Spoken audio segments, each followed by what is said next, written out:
It's time now to talk a little bit more about the Seattle Kraken expansion draft coming up this summer, and another one of these teams that does have some pretty good depth and will be offering Seattle some pretty good options when it comes to selecting a player from the team, that being the Boston Bruins.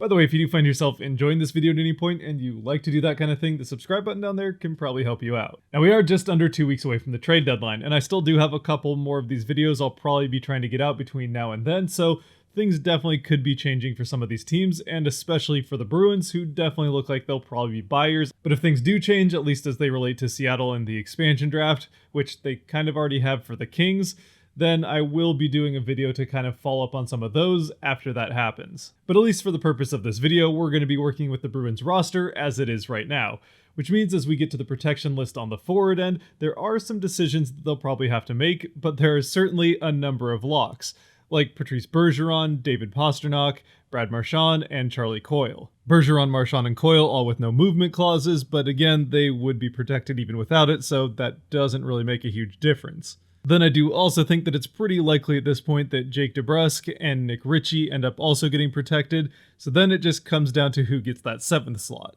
Oh, and yes, if it isn't clear by now, I do definitely expect the Bruins, at least as their roster stands right now, to be going the 7-3 route. And at least right now, that 7th slot comes down to me to one of 3 players, those being Ondrej Kase, who I think currently has the edge to get that spot, or it could go to Craig Smith or Anders Bjork. Now, the Bruins did pay a pretty decent price to get Kase from Anaheim not all that long ago, and he is just a couple of seasons removed from that 20-goal season. That being said, he has missed the majority of this year due to a concussion, and it isn't the first time he's missed significant time due to injury. So, especially considering he is set to be an RFA at the end of the season, they could decide to go the route of just not signing him before the expansion draft and leaving him exposed, assuming that Seattle won't be all that tempted by an injury-prone RFA. It certainly would be a bit of a gamble for the Bruins to take on a player that they clearly think has a bright future ahead of him, or at least hope he does anyway, but especially the way things have gone this season, it's not necessarily out of the question. But if they were to decide to go that route of taking the gamble with Kase, then that would open up that 7th slot probably for either Smith or Bjork,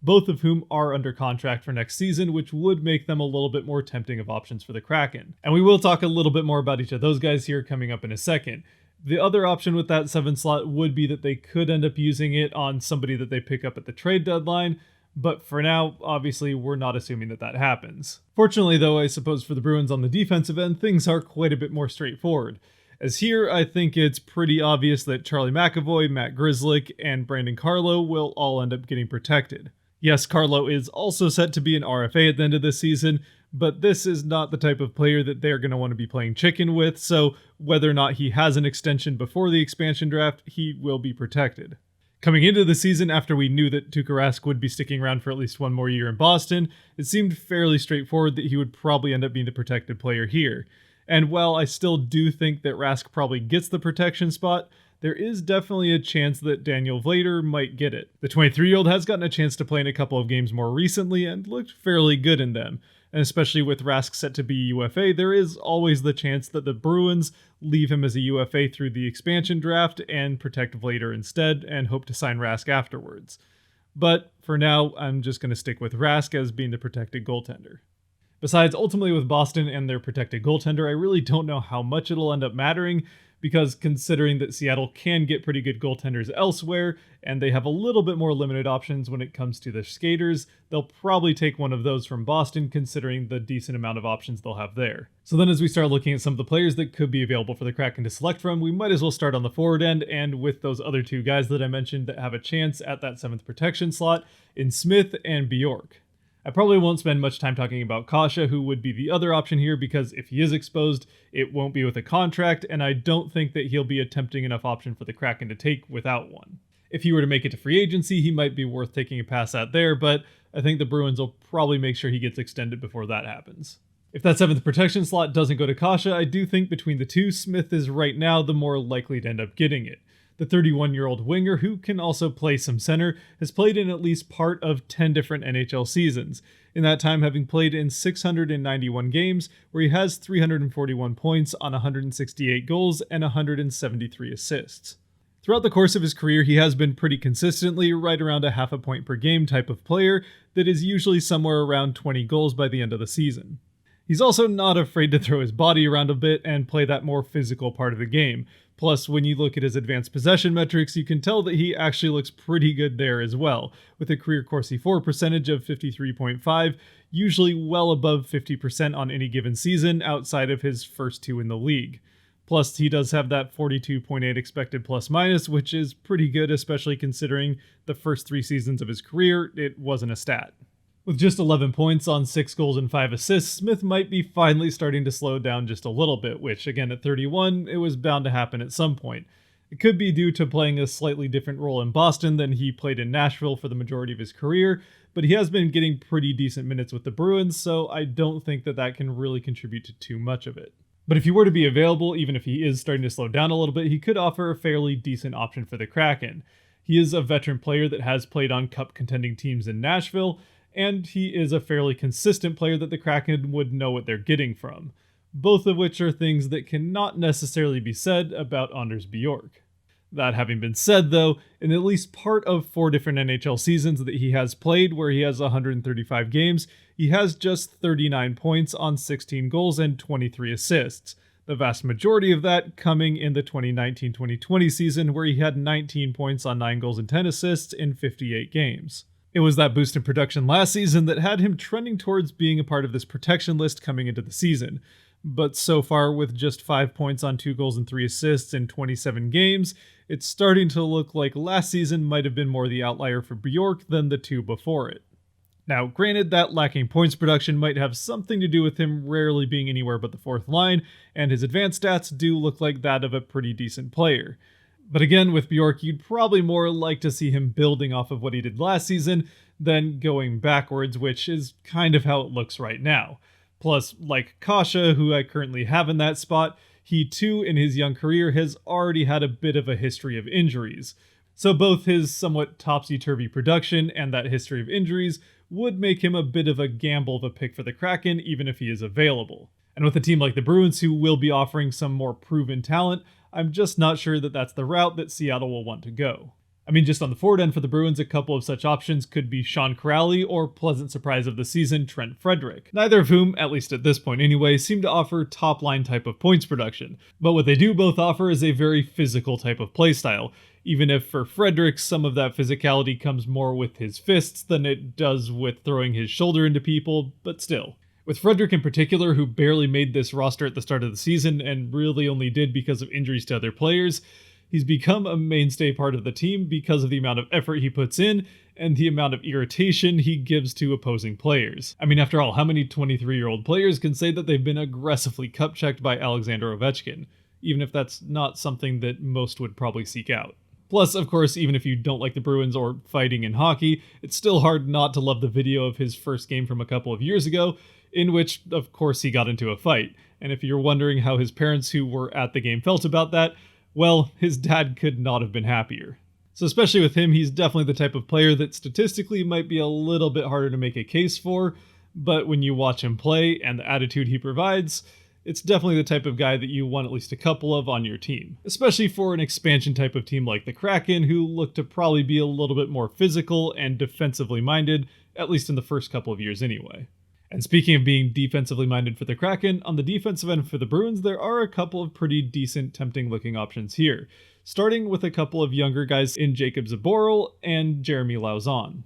At 23 years old, Lauzon has kind of turned into the most trendy pick on the defensive end from the Bruins. He has played in at least part of 3 different NHL seasons where he has 6 points on 2 goals and 4 assists in 53 games. But even if that isn't a ton of points production, this season, in the 18 games that he has played, he's played a decent amount of time, averaging 18 minutes and 24 seconds per game. And again, even if the points aren't there with just 3-on-3 assists this year, he has looked pretty good when it comes to the advanced stats, which for a defenseman is definitely a little bit more what you really want. I mean, obviously points don't hurt either, but judging every defenseman just on their points production isn't always the best way to go. But regardless, that amount of ice time for a young player, even with the amount of injuries the Bruins have had, at the very least shows that the Bruins do believe that there is a fair amount of talent there to be tapped into, regardless of which end of the ice it ends up showing up more on. which, if you look at his AHL stats, probably would be the defensive end of the ice because, again, he doesn't have a ton of production there either, offensively speaking anyway.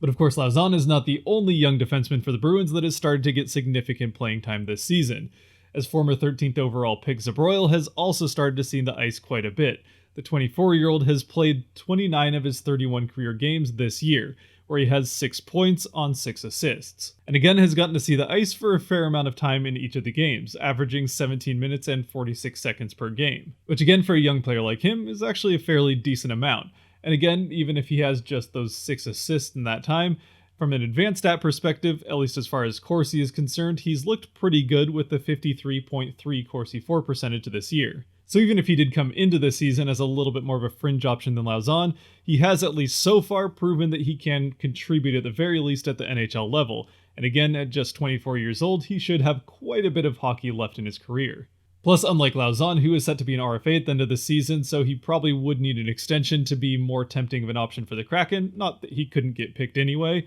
Zabroil is already under contract for 2022, so that's already out of the way for him. And then the third, and at least to me, final tempting option on the defensive end for the Kraken would probably be Connor Clifton. At 25 years old, the right-shotted defenseman has played in at least part of 3 different NHL seasons, where he has 7 points on 2 goals and 5 assists in his 74 games. Like the other two, with just 4 points on 4 assists and no goals in 24 games, he hasn't offered a whole lot of points production this season, but has started to see significantly more playing time with over 18 minutes per game. And even if his advanced stats don't look quite as good as either of the other two guys, they still do look fairly decent. Of course, though, with him being similar age to the other two, the big draw is definitely the fact that he is a right-shotted defenseman, which are a little bit harder to find. On top of the fact that he does already have decent amount of NHL experience at the age of 25, and is under contract for just $1 million per year through 2023. So when it comes down to it with the Bruins, again, I don't think a goalie is terribly likely to go here considering the other options. I do think that there are some good options on the forward end that will probably be the most likely to go. If Smith is available, he would offer the Kraken a pretty decent veteran option that they know what to expect from. Sean Kuraly could also offer some of that, but ultimately there are a number of younger options that have a little bit more upside down the road. Of course, a guy like Frederic might not offer quite as much when it comes to offensive upside and points production as like Kasha or Bjork might, but he is a little bit less of a gamble when it comes to injuries and does offer quite a bit in some other areas that might be a little bit harder to measure statistically. Of course, whether or not one of those guys ends up in Seattle probably does come down to how tempted the Kraken end up being by one of the promising young defensemen. For me though, while a guy like Smith or Kuraly might be a bit of a smarter pick because they're a little bit more of a sure thing, it's just hard not to be tempted by someone like Frederic or even maybe Lauzon on the defensive end. So I'd probably go with one of the younger guys that seems to have a pretty good future ahead of them.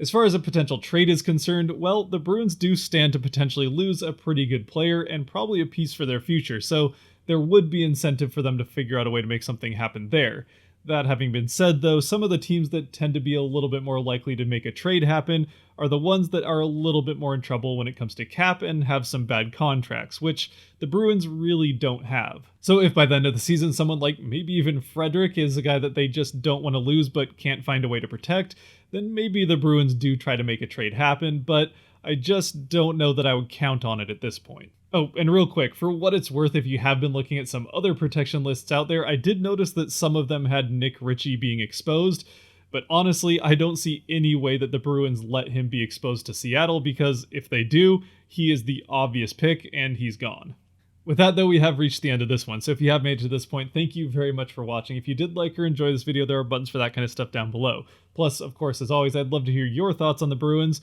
whether it's their protection list or who you think could end up in Seattle down in the comment section. Otherwise, stay safe out there and be good to each other. Peace.